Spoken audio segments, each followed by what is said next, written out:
I have studied Persian Gulf military strategy for 11 years. I have tracked naval standoffs. I have mapped IRGC weapons deployments. I have sat with the data through every escalation, every near miss, every moment where the world held its breath and then exhaled. And I am telling you, with everything I know, I have never, in 11 years, witnessed a move like what happened before dawn on May 16th, 2026. Something was hit that night. Something every American president since Jimmy Carter refused to touch. And what they chose not to destroy is more alarming than what they did. This is not a skirmish. This is not a symbolic display of force. This is not the kind of event that fades from the headlines in 48 hours. What CENTCOM executed in the darkness of May 16th has altered the balance of power in the Persian Gulf in a single night. And most people watching the news right now still do not understand what actually happened. There is a small island, 12 square kilometers. Most people could not find it on a map, but remove it from the global energy equation and oil prices move within hours. Remove its protection without touching the oil itself, and you have done something far more dangerous than any airstrike. You have sent a message that cannot be unsent. The treasure is still there. The guards are gone, and Washington is holding the key. Stay with me through this breakdown, because what I'm going to show you at Nexa World Brief today goes deeper than anything you will find in mainstream coverage of this story. Before we go further, if this is your first time at Nexa World Brief, this channel exists for exactly these inflection points. When the world accelerates and the headlines stay shallow, we go to the source data, the named analysts, and the strategic layer underneath the noise.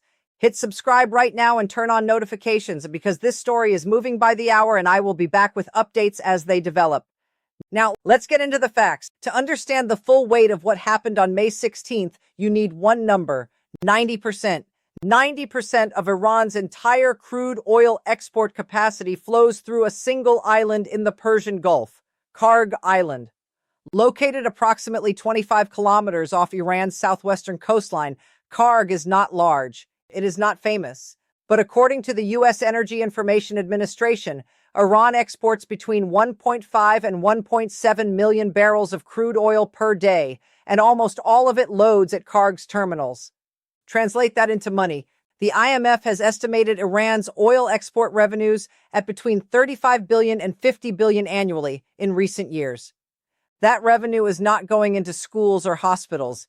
It funds the Islamic Revolutionary Guard Corps, the IRGC, its missile programs, its drone production facilities, and its network of regional proxy forces stretching from Hezbollah in Lebanon to the Houthis in Yemen to Shia militias embedded across Iraq. Kharg is not infrastructure. It is the financial bloodstream of the Iranian regime's entire regional strategy. Now, here is what makes the geopolitics of this island so uniquely sensitive. For decades, Western energy analysts, including researchers at Oxford Economics and the International Energy Agency, modeled what would happen if Kharg's oil export terminals were destroyed. Their conclusions were consistent and alarming. A full destruction of Kharg's capacity could push crude prices past $150 per barrel almost immediately. Some models projected $200. In that scenario, fuel prices at American pumps cross $7, $8, even $9 per gallon. Food prices spike because every supply chain runs on diesel. Economic growth contracts.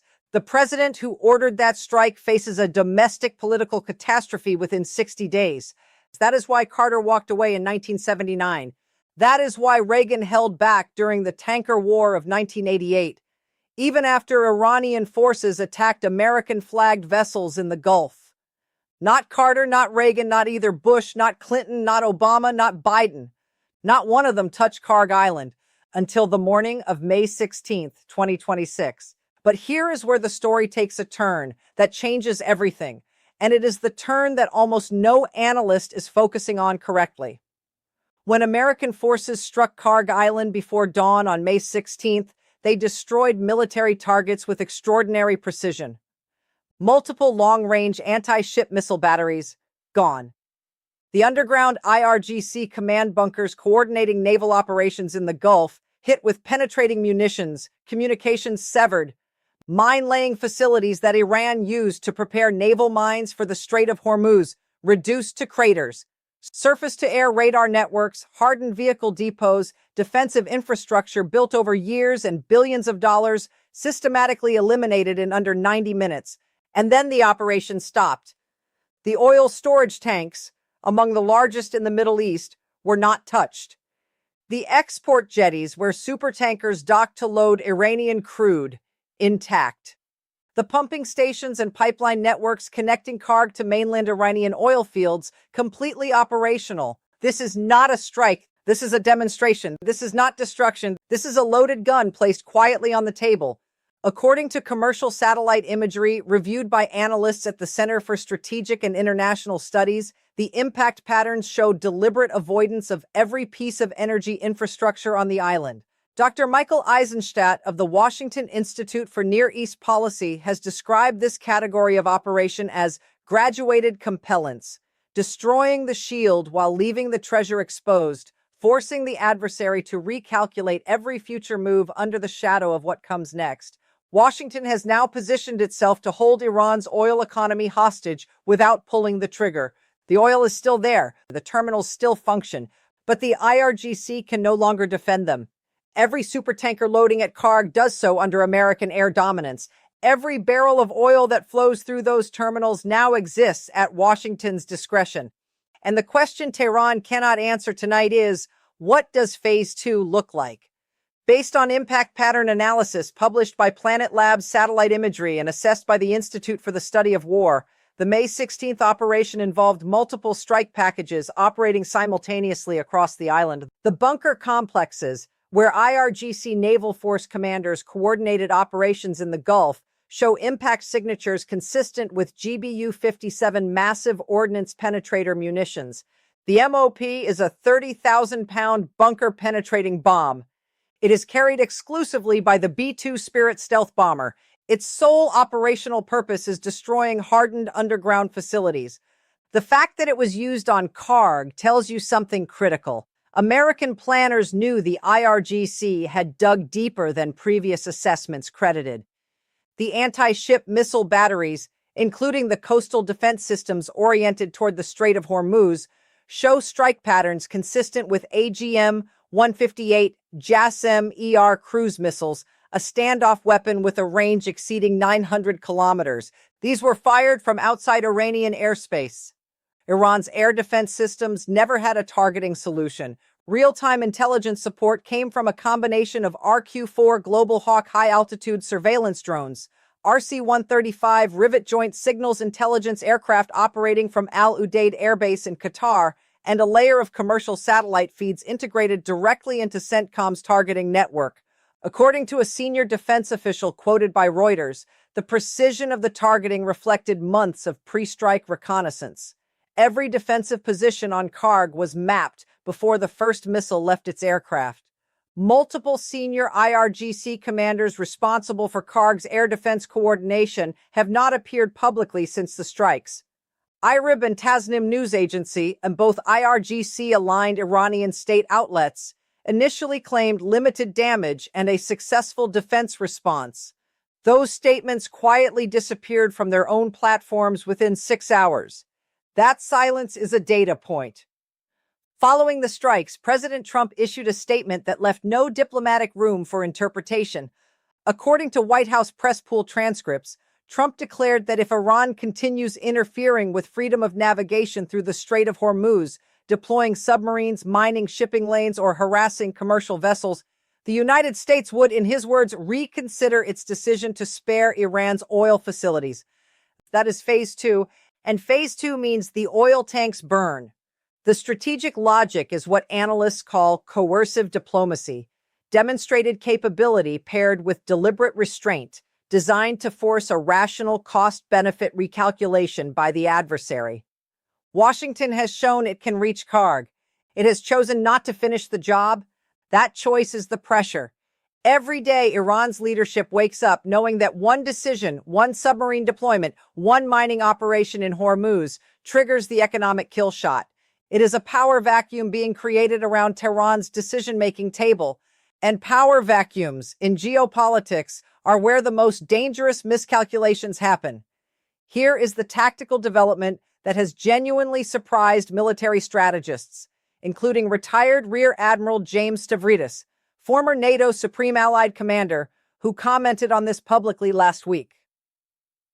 American forces used Army Tactical Missile Systems, ATACMS, to engage and sink Iranian naval vessels, including at least one submarine operating in the shallow waters near Kharg. ATACMS is a land-launched precision ballistic missile, range up to 300 kilometers. It was designed to strike static land targets, radar stations, command posts, airfields. Naval warfare was never in its doctrinal mission set. CENTCOM adapted, using real-time maritime tracking data fed via the Joint Tactical Ground Station Network directly into ATACMS fire control systems. Army units engaged moving targets at sea, including a submarine, successfully. This is a doctrinal revolution in how land power and naval strategy intersect. Iranian submarine commanders who once operated with relative confidence in the murky, shallow Gulf waters now face a weapon their vessels were never designed to evade. It means the shadow committee of IRGC naval planners that relied on submarine harassment as a key asymmetric tool has lost that tool, not because their submarines were all sunk, but because the threat is now constant and unavoidable. While the world processes the Kharg strikes, a second and arguably more consequential development is crossing the Indian Ocean right now. The USS Tripoli, hull designation LHA-7, is an America-class amphibious assault ship displacing nearly 45,000 tons. It departed Sasebo Naval Base in Japan as part of a full amphibious ready group, accompanied by the 31st Marine Expeditionary Unit. Total force, approximately 4,500 to 5,000 personnel. At current transit speed, this force arrives in the Middle East theater within 10 to 14 days. The Tripoli is not a conventional carrier. It operates F-35B Lightning II aircraft, the short takeoff, vertical landing stealth variant, alongside MV-22 Osprey tiltrotors for rapid troop insertion and CH-53K King Stallion heavy-lift helicopters capable of moving artillery in a single lift. Combined with escort destroyers, it gives Washington the ability to transition from airstrikes to ground operations within hours of an order. According to planning documents described by Reuters, Pentagon analysts are currently developing two primary operational concepts. Concept 1, temporary seizure of Kharg Island. With its air defenses eliminated, a combined air and amphibious assault on Kharg now faces dramatically reduced opposition. Occupation of the island would give the United States physical control over Iran's primary oil export terminal, the first American boots on Iranian-administered soil since Operation Praying Mantis in April 1988. It would turn Iran's greatest economic asset into an American strategic outpost in the Gulf. Concept 2. Deep raid operations targeting nuclear material storage sites. Which brings us to the element of this crisis that elevates it beyond any conventional military confrontation. According to the most recent assessments by the International Atomic Energy Agency, cross-referenced with analysis from the Institute for Science and International Security in Washington, Iran currently holds approximately 440 kilograms of highly enriched uranium, material enriched to 60% purity or above, approaching weapons-grade threshold, alongside several thousand kilograms of lower enriched stockpiles. Previous American B-2 Spirit strikes successfully destroyed Iran's centrifuge halls at Fordo and damaged processing infrastructure at Natanz. Those strikes eliminated Iran's production capacity, but the uranium already produced and stored before the strikes were launched, dispersed to hardened underground storage sites in advance, remains intact. They destroyed the factory. The product is still out there. U.S. Secretary of Defense Pete Hegseth stated in a Pentagon briefing, "We have options up to and including taking them." Taking them, not destroying them from the air, physically taking them. In special operations planning language, that phrase means one thing: a ground raid. Naval Special Warfare Development Group, SEAL Team 6, 1st Special Forces Operational Detachment Delta, Marine raiders, stealth helicopters inserting under electronic warfare cover. Teams locating dispersed underground storage sites, securing uranium containers, and extracting under fire if necessary. It would be the most complex special forces operation in the history of American covert action. More layers than Operation Neptune Spear. Higher stakes than any raid since the Iranian hostage rescue attempt of 1980. The USS Tripoli and its Marine Expeditionary Unit are perfectly sized to provide the outer security perimeter and rapid extraction support that such a mission requires. The 14-day window is not a coincidence. It is a deadline, and both Washington and Tehran know it. History does not repeat. But in geopolitics, it rhymes with uncomfortable precision, and the pattern emerging around Kharg Island in May 2026 mirrors one of the most instructive military campaigns of the modern era. Cast your mind back to January 1991. Saddam Hussein had spent a decade building what Western analysts called an impregnable military architecture, the fourth largest standing army in the world, hardened bunker complexes, chemical weapons capability, and a regional deterrence posture that had kept American presidents cautious for years. The calculation in Washington was always the same. The cost of confronting that machine is too high, until it wasn't. Operation Desert Storm did not begin with tanks crossing the border. It began with 38 days of precision airstrikes that methodically dismantled Iraq's integrated air defense network, its command and control infrastructure, and its military logistics chains before a single ground unit entered Kuwait. The doctrine was sequential: destroy the shield first, then discuss terms, then, if necessary, move to ground phase. The parallel to Kharg Island is not metaphorical. It is structural, step by step. Step 1 in 1991, eliminate Iraq's air defense network. Step 1 in May 2026, eliminate Kharg Island's missile batteries, radar systems, and command bunkers. Step 2 in 1991, demonstrate the ability to strike anywhere at will, creating psychological paralysis in Baghdad's leadership. Step 2 in May 2026.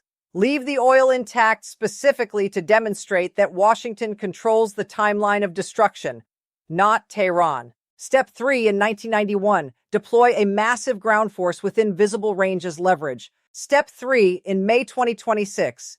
The USS Tripoli and 5,000 Marines crossing the Indian Ocean, arrival in 14 days. Details deliberately leaked to the press. Tehran studied 1991. Iranian military doctrine was shaped by what happened to Saddam's army, but studying a defeat and having the command structure to respond rationally to a similar threat are two very different things. There is one variable in 2026 that 1991 never had, and it is the variable that makes direct historical comparison dangerous to rely on too heavily. Saddam Hussein did not have 440 kilograms of weapons-usable uranium. That single difference changes the escalation calculus completely. It introduces a ticking element, a threshold that, if crossed, takes this conflict from a regional confrontation into a category of crisis the world has not managed since the Cold War.